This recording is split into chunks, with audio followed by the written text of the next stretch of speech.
You're not lazy. You're not stupid. You work hard, you care about your future, and you've probably read at least one book about money or watched enough videos to know what you're supposed to do. But somehow, the bank account stays the same. The plan falls apart. The month ends and you're wondering where it all went again. And the scary part is not about the money at all. There's a pattern running underneath your decisions. One so deeply wired into the way you think that you don't even see it happening. Psychologists call it a poverty mindset. And most people who have it genuinely believe they don't. Today we're going through 15 signs that it might be quietly shaping your life. Not to shame you, but because you can't fix something you can't see. Let's get into it.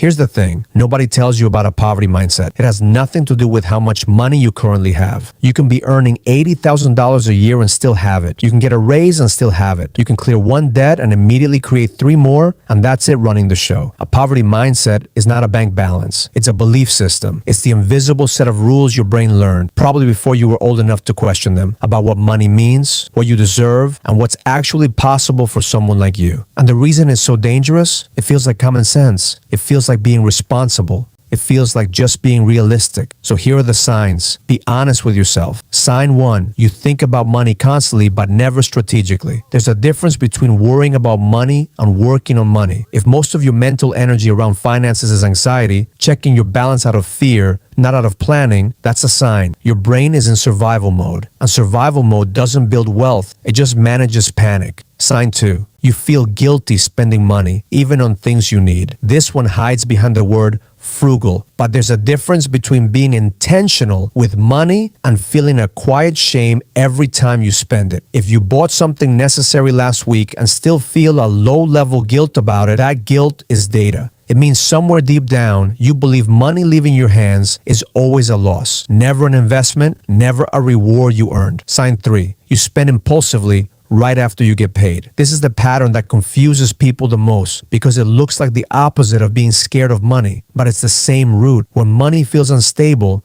when part of you doesn't fully trust that more is coming, you spend it fast before it disappears on something boring like bills. It's a psychological release. You subconsciously treat money like it's borrowed time. Sign 4. You don't track your money because you're afraid of what you'll see. Avoidance is one of the clearest signs of a scarcity mindset. If you rather not know your exact balance, if you roughly know your expenses, but never sit down and face the actual numbers, that avoidance is protecting a story. Because if you look closely and the numbers are bad, it becomes real. And if it's real, you have to do something about it. So the brain avoids it, and the account keeps bleeding quiet. Sign 5. Rich people make you uncomfortable in a way you can't fully explain. Not jealous, not inspired. Uncomfortable. Maybe you call it they got lucky or must be nice. But underneath that is a belief that wealth is either unfair or unearned. And here's the problem. Your brain will never let you build the thing it secretly resents. You will self-sabotage your own success to avoid becoming someone your previous self would criticize. Sign 6. You use phrases like money isn't everything as a defense,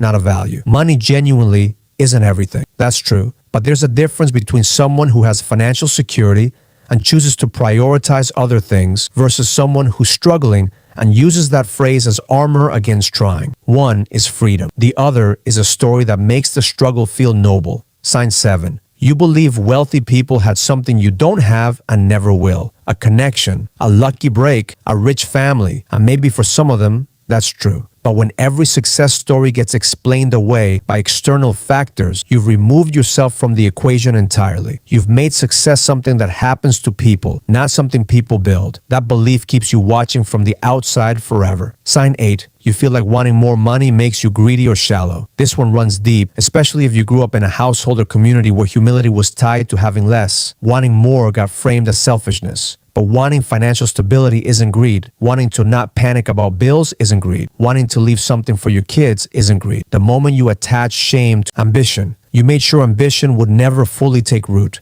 Sign 9. You talk yourself out of opportunities before you even try. I'm not qualified enough. Someone else will get it. That's not really for people like me. These aren't realistic assessments. They're preemptive self-rejection. It hurts less to not try than to try and get told no. But the poverty mindset doesn't just protect you from failure. It protects you from success too. Sign 10. You undercharge, underask, and overdeliver out of fear. If you have a business, a skill, or a service, and you consistently charge less than you're worth, refuse to negotiate, and give more than agreed just so people won't be disappointed, that's not generosity. That's a scarcity belief that your value isn't stable enough to defend. Wealthy people negotiate. They know their number and they hold it. Sign 11. You see investing as gambling. This is one of the most financially costly signs on this list. When your mental model for investing is, that's how people lose everything, you stay out. You keep money in accounts that barely beat inflation. You tell yourself you're being careful, but over a 20-year window, not investing is itself a financial decision, and it almost always costs more than the risk you were trying to avoid. Sign 12. You get excited about sales and discounts more than income growth. Saving $30 feels like a win. Asking for a $300 raise feels terrifying. That imbalance reveals where your sense of financial agency lives, in shrinking expenses, never in growing income. A poverty mindset is always looking for the discount. A wealth mindset is always looking for the expansion. Sign 13. You don't actually believe your life can look dramatically different. Not as a thought experiment, not in a fantasy. But when you sit quietly and imagine your actual future, do you really believe it can be fundamentally different from right now? Or does some part of you just not buy it? That quiet disbelief is the ceiling. Everything else just bumps up against it.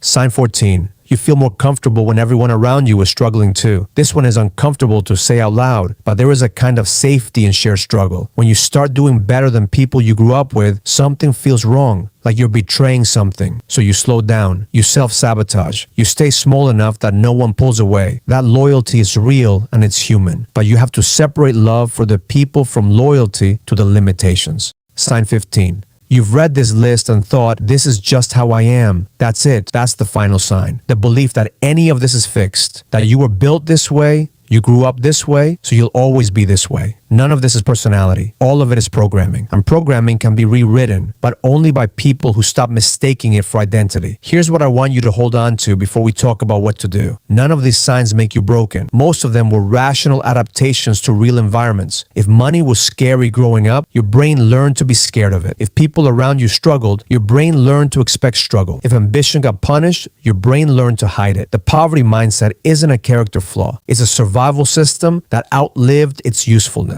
The problem isn't that you learned it. The problem is staying loyal to a version of yourself that was just trying to get through something hard. You're not getting through that thing anymore. You're building something new, and that takes a different operating system. You don't fix a mindset by trying harder. You fix it by interrupting the pattern long enough to insert a new belief. 3 places to start. 1. Name it when it happens. When you feel guilty spending, when you talk yourself out of an opportunity, when you avoid looking at your numbers, just say it out loud. That's the old pattern. Naming it removes some of its power. 2. Get one number right.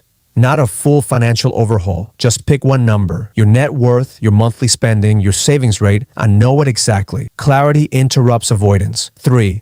Spend time around people who have what you want, not to compare, but because the poverty mindset is partly social. If everyone around you treats struggle as normal, struggle will keep feeling like the only option. Exposure is one of the fastest ways to rewire what feels possible. Look, if you recognize yourself in more than a few of these, that's not something to feel bad about. That's actually the most important thing that could have happened today, because awareness is the only thing that comes before change. Most people go their whole lives running on programming they never questioned. You just questioned it. If you want to go deeper on any of this, the psychology behind money behavior, the habits that quietly keep people stuck, the specific ways people self-sabotage right before things get good, that's exactly what this channel is built around. Not theory, not hustle motivation, real patterns, real psychology. Explained like a conversation, not a lecture. If that's what you're looking for, you already know what to do.